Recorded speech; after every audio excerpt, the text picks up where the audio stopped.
Lampião, Padim Cisso e a História do Cangaço, Parte 3. Lampião. Assim, segundo Joles, essa segunda existência, atribuída quase que unicamente ao plano do literário na citação acima, não se resume, porém, a ele. Narrativas orais parte da linguagem não escrita, assim como outras estruturas não necessariamente literárias como as chamadas formas simples, também fundamentam essa segunda vida de tais figuras de grande proeminência histórica.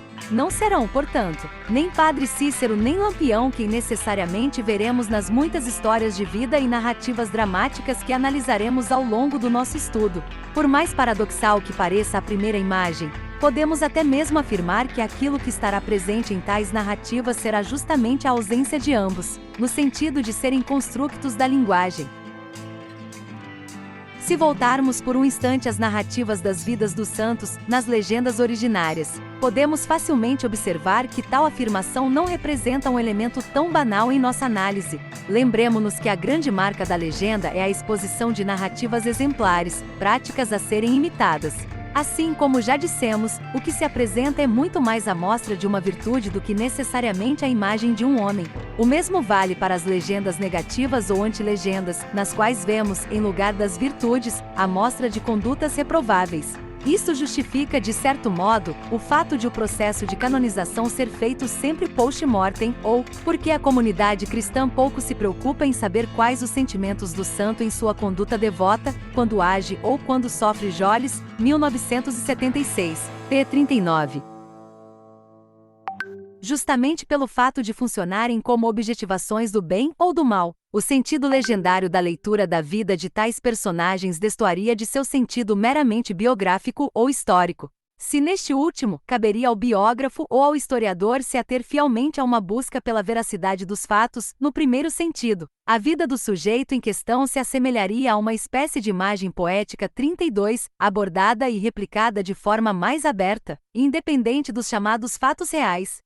Conforme já expusemos em estudos anteriores, Oliveira 2012, Kopke 2016, acerca da visão de Gaston Bachelard sobre o ato criativo, a imagem poética funcionária para o filósofo francês, como um elemento mobilizador da imaginação do artista. Para Bachelard 2001, p1, a imaginação aparece como a faculdade de deformar as imagens fornecidas pela percepção. É sobretudo a faculdade de libertar-nos das imagens primeiras, de mudar as imagens.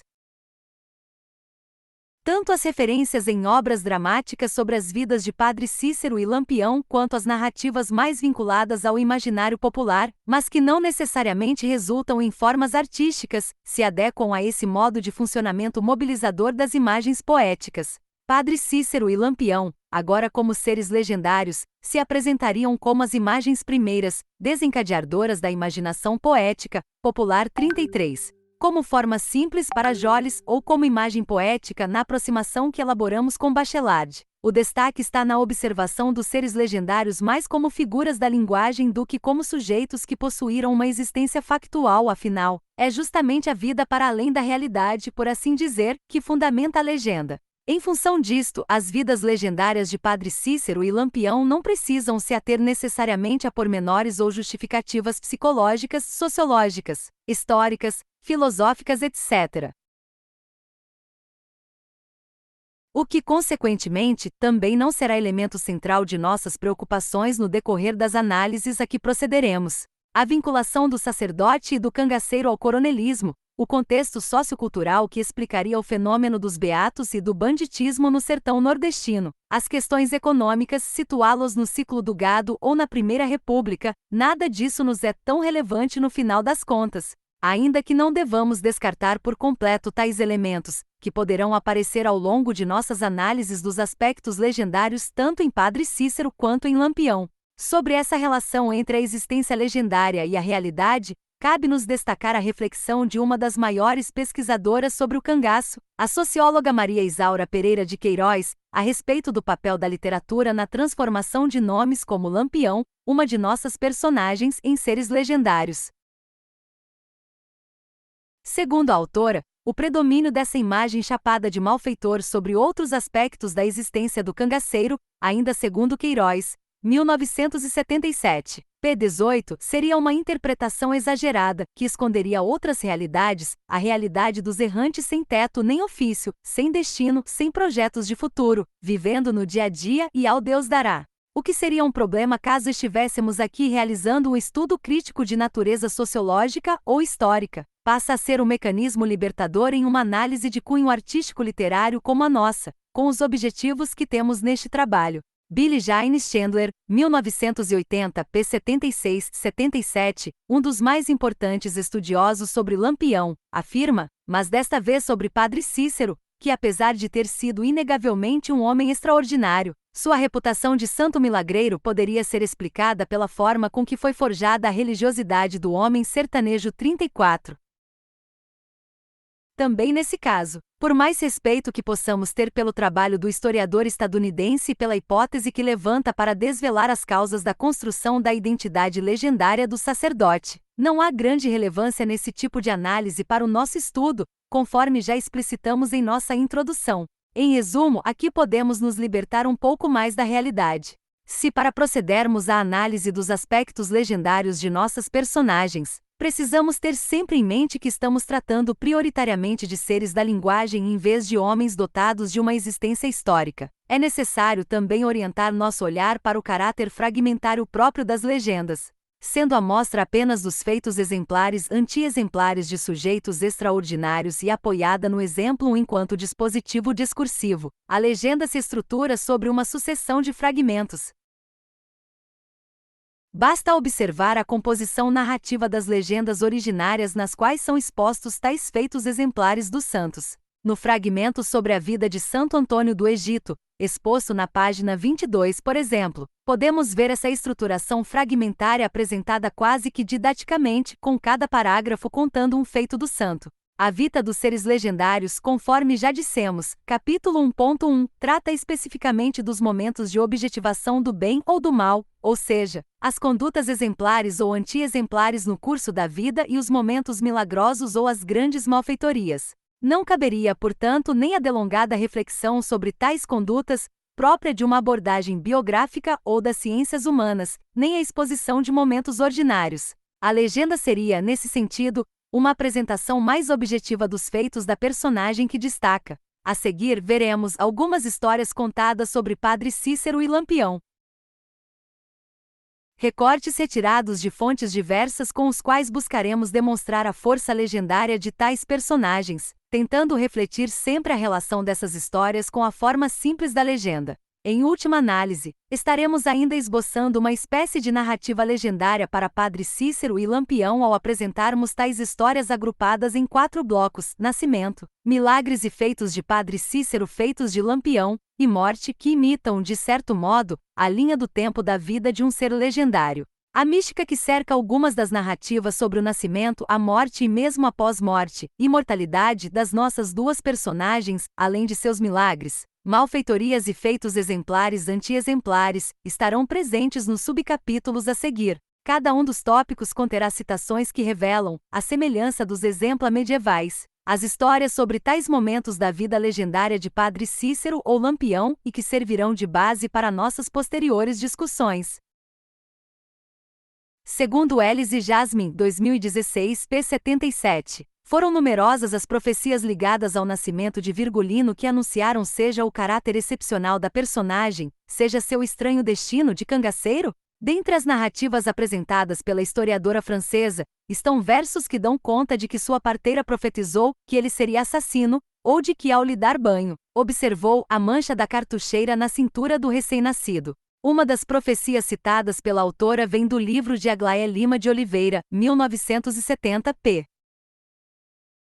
49-35 e atribui a Antônio Conselheiro o aviso do nascimento de um cangaceiro, marcado para pertencer ao cangaço desde antes de nascer. Os aspectos legendários atribuídos a Lampião parecem ter início, contudo, especificamente a partir da morte de seu pai, José Ferreira dos Santos, possivelmente a mando das famílias Nogueira e Saturnino, e do desejo de vingança subsequente, motivo apontado por alguns historiadores, a partir do próprio Lampião, como fundamental para sua entrada no cangaço.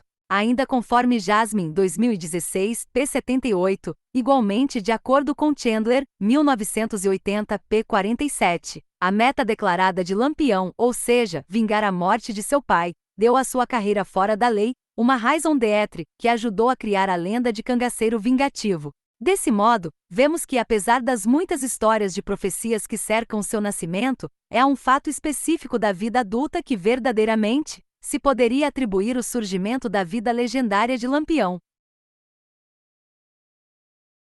Curiosamente, o elemento da vingança, as tais forças do destino, que segundo alguns pesquisadores, impeliram Lampião a ingressar no cangaço, configura-se também como uma espécie de salvo-conduto para suas ações posteriores, ainda que as atividades criminosas de Virgulino e seus irmãos já vigorassem antes mesmo da morte de seu progenitor. Alguns autores inclusive apontam que José Ferreira morrera possivelmente em decorrência de perseguição policial após saques efetuados por seus filhos na cidade de Pariconhas, em Alagoas, no ano de 1921, e não em 1917 ou em Água Branca, como propagado pelo rei do cangaço 36. Desse modo, de acordo com Negreiros, 2018, p. 28, a narrativa de Lampião para dar um sentido justiceiro à sua trajetória não obedecia às leis da lógica. A história contada pelo cangaceiro, contudo, não se distingue muito de inúmeras outras histórias de vingança que durante anos pesaram sobre gerações e gerações de famílias do Nordeste brasileiro. Em alguma medida, o fundo trágico que cerca a entrada de Lampião no banditismo até redimiu. Vingar a morte do pai é, afinal, situação recorrente e quase sempre abordada como um ato de nobreza nas narrativas dramáticas. É o que justifica, por exemplo, a ação do jovem príncipe Hamlet contra seu tio fraticida. Em fala atribuída a Lampião, é na religião que o cangaceiro encontra permissão para sua vingança. A Bíblia manda honrar pai e mãe, e se eu não defendesse nosso nome, eu perderia minha humanidade. Hobsbawm 2010, p. 87. No entanto, se o renascimento do cangaceiro encontra apoio nas Sagradas Escrituras, o que dizer do nascimento daquele que era, inclusive para Lampião, um santo? Nas narrativas hagiográficas, não é raro encontrarmos o nascimento do santo cercado de mistérios e predições ou com uma descrição de um evento extraordinário. Assim, temos um São João Batista e um São Remígio cujos nascimentos foram anunciados por um ermitão e um arcanjo, respectivamente, ou ainda um São Nicolau que já, no dia de seu nascimento, ficou de pé no banho. Varazzi, 2003, p. 69. Contudo, a história de nascimento mais marcante do universo católico, obviamente, é a do próprio Jesus Cristo, circundada de acontecimentos maravilhosos desde o anúncio de sua chegada à Virgem Maria. E é justamente na imagem ou narrativas de sobre Cristo que se apoiam muitas das histórias a respeito dos chamados santos populares, como Padre Cícero. Vejamos, por exemplo, essa narrativa que faz parte da biografia escrita por Lira Neto, 2009, p. 23, sobre o sacerdote cearense, mas que poderíamos muito bem fazer figurar, ipsis literis, como parte inicial de uma legenda sobre Padre Cícero, mais de 1800 anos após ter sido pregado numa cruz pelos soldados romanos no Monte Gólgota, em Jerusalém. Jesus Cristo, o homem em cuja memória se fundou a igreja que congrega mais de 2 bilhões de fiéis espalhados por todo o mundo, voltou à Terra. Nasceu de novo na cidade do Crato, interior do Ceará. Cristo retornou na forma de um bebê sertanejo, com traços nitidamente caboclos, mas de cachinhos dourados e olhos azuis. O menino Jesus redivivo chegou dos céus em meio a uma explosão de luz, com a força de 1000 sóis, no meio do sertão. Foi trazido por um anjo de asas cintilantes, que na mesma hora levou embora a filhinha recém-nascida de uma católica fervorosa, a cearense Joaquina Vicência Romana, mais conhecida como Dona Quino. De tão intenso, o clarão deixou a mulher temporariamente cega bem na hora do parto, o que a impediu de perceber a troca das duas crianças. Como sinal de que era um iluminado, o menino santo acabará de regressar ao mundo em um 24 de março, véspera da data em que se celebra a Anunciação de Nossa Senhora, exatos 9 meses antes do Natal. Ainda segundo o biógrafo, são muitos os fiéis que acreditam nessa história, difundida pela oralidade e pelos folhetos de cordel ao longo dos anos e ocasionalmente narrada com pequenas alterações. 37. Sobre o nascimento de Padre Cícero, um relato que também nos interessa é o trazido por outro importante biógrafo, Otacílio Anselmo, autor de uma obra claramente destinada a romper com a imagem de santo do Padim. Assim, afirma Anselmo, 1968, p. 14, quando se referem a esse acontecimento, seus apologistas o fazem com abundância de detalhes extraordinários. Um deles, por exemplo, depois de aludir a um menino diferente dos outros que traz no semblante a auréola da santidade, que é de certo um enviado de Jesus para aplacar a cólera de seu Pai contra as criaturas que, afinal, é um santo descido do céu para nos salvar, esboça o evento com esta tirada lírica. O dia estava claro, o céu coberto de luz, a natureza em festa, tudo a indicar que algo de extraordinário e grandioso acabava de ocorrer em Crato, naquela data, consagrando-a à imortalidade, como uma das mais auspiciosas da história do Cariri. Por meio das citações expostas por Neto e Anselmo, que apresentam relatos de alguns devotos, nos é revelada toda a mística que envolve o nascimento de Padre Cícero na perspectiva do imaginário popular 38, além da confirmação do vínculo feito entre sua imagem e a de Jesus Cristo.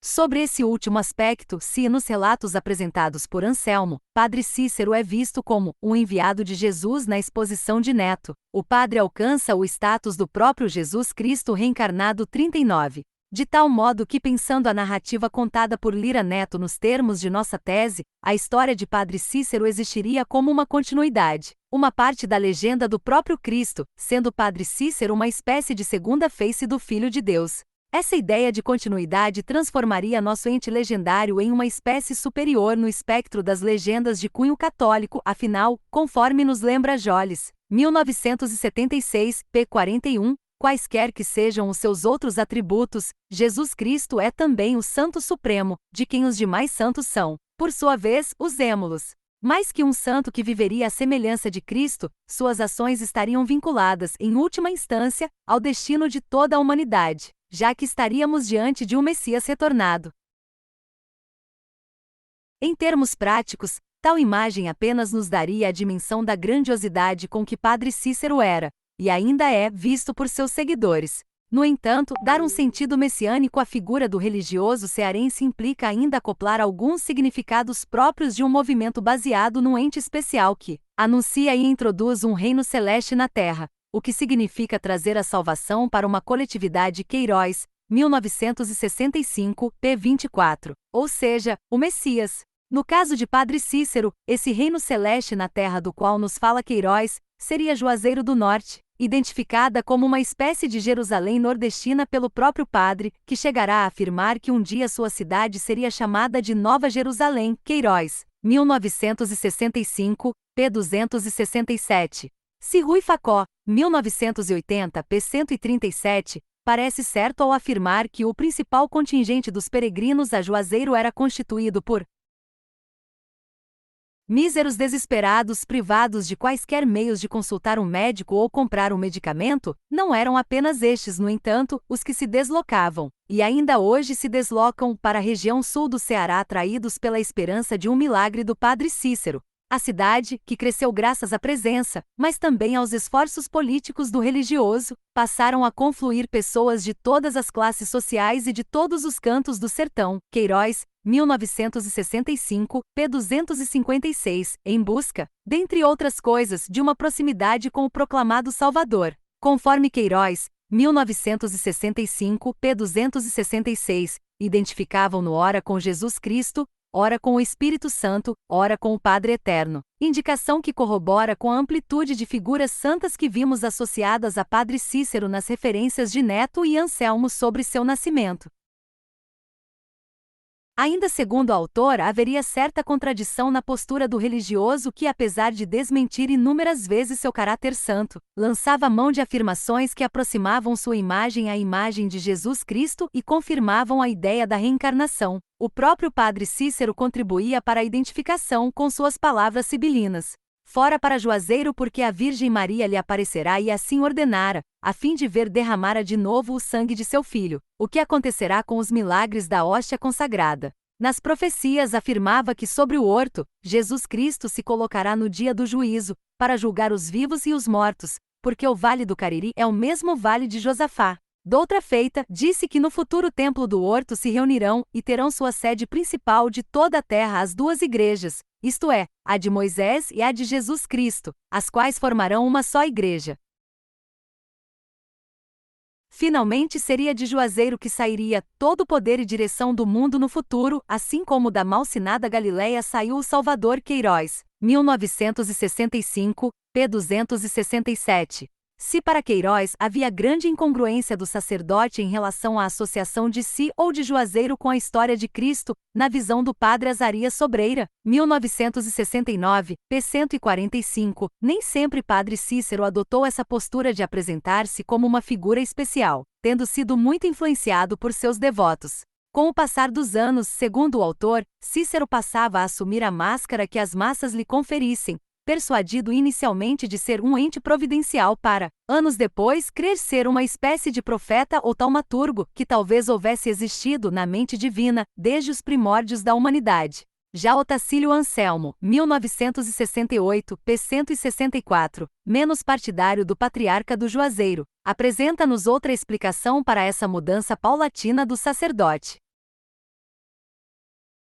Segundo ele, também com o passar dos anos, padre Cícero passou a dar um sentido nebuloso ao seu sacerdócio, até tornar-se um completo herege. Curiosamente, Anselmo atribui tal fato não apenas à influência de José Marrocos, o Zé Teles, primo do Padim, como também a um impulso de pendores ancestrais, afirmando que o pai de Cícero teria sido um mitômano. De volta à historieta de nascimento exposta por Neto, há em sua simbologia uma manifesta conexão com a imagem de Jesus Cristo. Na narrativa bíblica, não existe qualquer elemento carnal na concepção de Jesus, que é anunciado por um anjo e concebido por uma virgem. Ainda que Dona Quino não seja descrita como uma virgem, apesar de ser retratada como uma católica fervorosa, a forma como seu filho vem ao mundo afasta de qualquer imagem mundana. Padre Cícero não é fruto de uma relação sexual e nem mesmo nasce do ventre de uma mulher, mas vem dos céus, pelas mãos de um anjo que o troca com uma menina a quem, de fato, Dona Quino dera à luz, segundo a lenda descrita. Além disso, chama-nos atenção também a ampla utilização de imagens luminosas no entrecho, reforçando o aspecto extraordinário do evento em questão. Assim, o pequeno Cícero é retratado por Neto como um iluminado trazido por um anjo de asas cintilantes, que chegou dos céus em meio a uma explosão de luz, com a força de 1000 sóis num clarão tão forte que chega a cegar sua mãe por um tempo. A narrativa exposta por Anselmo também recorre à luminosidade para retratar o nascimento de Padre Cícero. Nela vimos que o dia estava claro, o céu coberto de luz, ainda que logo em seguida, o biógrafo trate de alertar-nos para o fato de que a natureza dificilmente estaria festiva naquele instante. Pois, como é sabido, 1844 foi um ano de terrível seca no Ceará, a qual se estendeu ao ano seguinte. Anselmo, 1968, p. 14, 15. Como sabemos, a utilização da luminosidade como uma simbologia do bem, assim como a relação da escuridão com o mal, é típica do catolicismo 40 e era extremamente comum já na Idade Média, período de florescimento das legendas. Vejamos novamente a imagem 4, por exemplo, em que São Nicolau surge no céu envolto por um círculo luminoso. Assim, não é difícil de se imaginar que foram provavelmente os cachinhos dourados e olhos azuis de Padre Cícero que ajudaram a transformar seu semblante na auréola de santidade destacada por Anselmo. Por se tratarem de narrativas simples e que objetivavam uma fácil assimilação por parte de seus interlocutores, as legendas originárias comumente lançavam mão dessa fácil associação entre luz e bem, escuridão e mal, até hoje corriqueira no aspecto geral das representações humanas. Afinal, segundo Jean Paul Rousse, 1966, p. 228, Apud Chevalier, Gerbrand, 2017, p. 569, através do mundo, a revelação mais adequada da divindade se efetua pela luz, ao menos nos termos simbólicos. Ao explicar a etimologia de Santa Lúcia, por exemplo, Varazzi, 2003, p. 77, nos informa que Lúcia vem de lux, luz. A luz é bonita de se ver, porque segundo Ambrósio ela está por natureza destinada a ser graciosa para a visão. Ela se difunde sem se sujar, por mais sujos que sejam os lugares em que se projeta. Seus raios seguem linha reta, sem a menor curva, e sem demora ela atravessa imensas extensões. Daí ser apropriado o nome Lúcia para aquela virgem bem-aventurada, que resplandece com o brilho da virgindade sem a mais ínfima mácula, que difunde calor sem nenhuma mescla de amor impuro, que vai direto a Deus sem o menor desvio, que sem hesitação e sem negligência segue em toda sua extensão o caminho do serviço divino. Lúcia também pode vir de Lucis via caminho da luz. A ideia de pureza associada à claridade na descrição sobre Santa Lúcia e em tantas outras imagens conhecidas é a mesma buscada pelos narradores populares, sejam as pessoas comuns ou os artistas do cordel, para ilustrar a origem não carnal de Padre Cícero, seja na versão do santo ou do Jesus redivivo, e sua chegada ao impuro mundo dos homens, conforme vimos. De acordo com Joles, 1976, p. 38, é comum, nas histórias dos santos, que seu nascimento seja anunciado antecipadamente à mãe, que enxerga uma luz deslumbrante ou algum outro fenômeno parecido. Assim, a luz que de tão forte chega a cegar Dona Quino na hora do parto, passa a ser um importante elemento nas narrativas sobre o nascimento do nosso legendário, o iluminado e, portanto, imaculado Padre Cícero. Não é de se espantar, no entanto, que a simbologia da iluminação nesse caso possa ter vindo do nascimento do próprio Jesus Cristo, momento no qual, também segundo Varazzi, 2003, p. 98.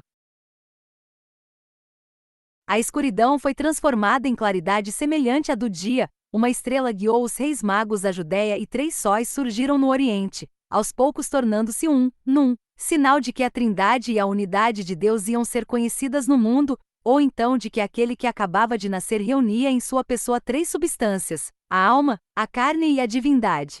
1.2.2 Milagres e feitos de Padre Cícero. Mas o que faz, de fato, um homem tornar-se santo? Ainda que seja parte indissociável da imagem que trazemos de um santo, não parece bastar a um indivíduo ser essencialmente puro ou seguir uma vida repleta de virtudes para alcançar a santidade. Mesmo os santos do nosso século precisam passar pelo chamado processo de canonização para alcançar tal condição perante a instituição que sempre os oficializou. Através deste processo, a Igreja Católica busca a confirmação daquele que parece ser o verdadeiro elemento definidor da santidade, o milagre. Também os chamados santos populares, como o Padre Cícero, não escapam deste componente fundamental para a promoção de suas imagens legendárias. Dizer que não há santo sem milagre significa afirmar, em relação ao nosso objeto, que não há personagem legendário sem um ato extraordinário que assim o defina. No caso de Padre Cícero, por exemplo, ainda que existam outros momentos associados a ações milagrosas suas, é o caso da hóstia transformada em sangue na boca da Beata Maria de Araújo, ou Maria Preta, imagem 7, o caso mais famoso, e também aquele que parece ter sido o marco inicial das demais narrativas e toda a mística sobre a santidade do padre, apesar do milagre propriamente ter tido a Beata como sua protagonista. Segundo a descrição de Ralph Della Cava, 2014, p. 84, sobre o milagre da hóstia, ocorrido em 1º de março de 1889, a Beata Maria de Araújo era uma das muitas devotas que acompanhavam a missa e os rituais do Sagrado Coração de Jesus durante as sextas-feiras na Capela de Juazeiro, quando, após receber a comunhão, caiu por terra e a imaculada hóstia branca que acabava de receber tingiu-se de sangue. O fato repetiu-se durante inúmeras outras celebrações nos dias seguintes.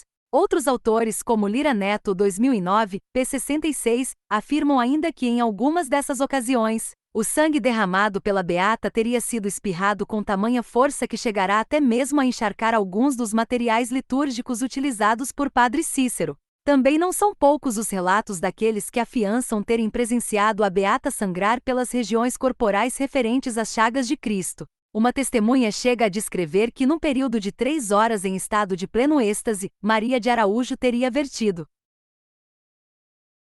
sangue da testa, como Jesus coroado de espinhos, das mãos e dos pés, que tinham visíveis os estigmas da paixão. Macedo, 1960b, p. 83. O próprio Padre Cícero corroborava com a imagem santa da Beata ao dizer que Maria de Araújo conversava com toda a corte celeste e fazia viagens espirituais ao céu, ao inferno e ao purgatório. Neto, 2009, p. 78. Os espetáculos milagrosos da hóstia que se transformava em sangue geraram ampla repercussão em toda a região, ainda mais em virtude da frequência com que os eventos passaram a ocorrer. Se nas feiras do Nordeste cantadores apregoavam os milagres, e multiplicavam-se os folhetos impressos, que corriam de mão em mão. Macedo, 1960b, p. 82, Maria de Araújo também passou a ter sua imagem reproduzida em retratos e medalhinhas espalhados pelo sertão nordestino. Anselmo, 1968, p. 74.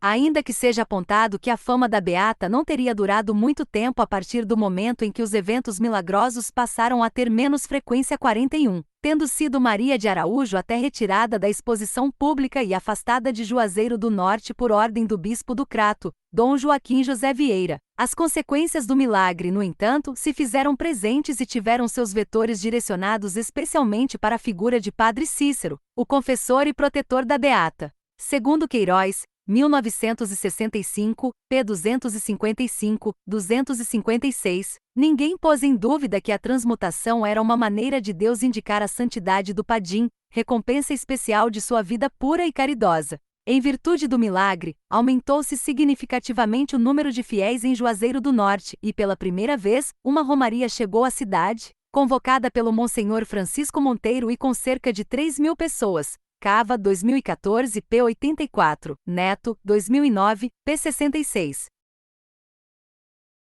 Entretanto, também como consequência dos fatos que se seguiram ao chamado Milagre do Juazeiro, alguns anos depois, a resposta da Igreja Católica chegou na forma da excomunhão de Padre Cícero. O que pode ter abalado o religioso em nada parece ter afetado a crença popular, já àquela altura bastante consolidada, nos poderes milagrosos do agora ex-padre.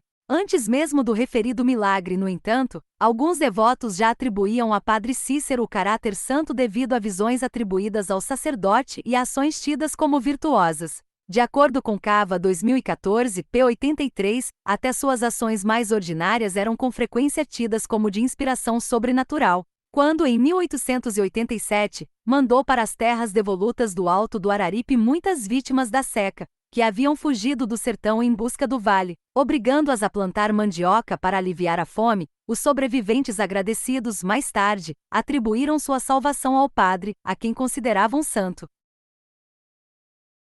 Durante a seca de 1888, ocorreu um episódio semelhante, mas que se admite ter sido ainda mais dramático, vindo a confirmar a convicção que os crédulos tinham da sua santidade. Na medida em que a seca de 1888 continuava a infligir grandes sofrimentos ao Vale do Cariri, Padre Cícero, Padre Félix de Moura e Padre Fernandes Távora, então vigário do Crato, uniram suas preces e fizeram uma promessa semelhante àquela que de Luís havia feito em 1877. Caso Deus atendesse ao pedido e terminasse a seca, os 3 clérigos ergueriam uma enorme igreja em honra ao Sagrado Coração, no alto da Serra do Catolé, na extremidade setentrional de Juazeiro. Dizem que algumas chuvas caíram na região. Pouco depois, o capelão de Juazeiro pôs-se a trabalhar para cumprir a promessa. Nesse ínterim, atribuiu-se a Padre Cícero e a sua santidade singular o alívio provisório no vale. Esse episódio deu aos crédulos, mais uma vez, uma oportunidade de aureolar com o mito certos fatos irrefutáveis que engrandeceram, nos decênios anteriores ao milagre em Juazeiro, a fama de virtuoso, desprendido e santo daquele clérigo sertanejo. Depois do milagre, a fama de santo de Padre Cícero só se expandiu, rompendo até mesmo as barreiras regionais ao atrair para Juazeiro do Norte devotos vindos de fora do Nordeste brasileiro. Além das visões, dos sábios conselhos e ações virtuosas que continuaram sendo atribuídas ao religioso, centenas de curas milagrosas foram associadas à fé no Padim. Sua mão apregoava-se, curava doenças, restituía a vista aos cegos, fazia andar os paralíticos ou mesmo restaurava a razão dos ensandecidos. Facó, 1980, p. 137. No livro intitulado O Patriarca do Juazeiro, o padre Azarias Sobreira, 1969, p. 111, 120, chega a listar algumas dessas curas, e mesmo alguns outros tipos de milagres atribuídos a Padre Cícero. Os relatos vão desde uma parente próxima e descrente de Sobreira que, em momento de desespero, foi ao encontro de Padre Cícero e retornou, sem nada mais sentir até 20 anos depois quando, havendo perdido a idolatrada filha caçula, foi vítima de outra crise de nervos, mas de proporções muito menos alarmantes. P. 111, um homem que, com um fogaréu alcançando a cerca que protegia seu roçado, gritou pela ajuda do Padre Cícero e viu, logo em seguida, o fogo esmorecer. P. 111, 112, outro que, Testemunhou o clérigo ir atrás de um doente que clamava por ajuda no meio da noite, e que, no entanto, só Padre Cícero conseguirá escutar, p. 112. O mudo que o religioso fizera falar, p. 114, 115, até o caso de um homem que, mesmo inconsciente sob o efeito de um hipnotizador, conseguiu recusar-se a realizar determinada ação, afirmando que não poderia fazê-la, pois o Padre Cícero não consentiria, p. 118.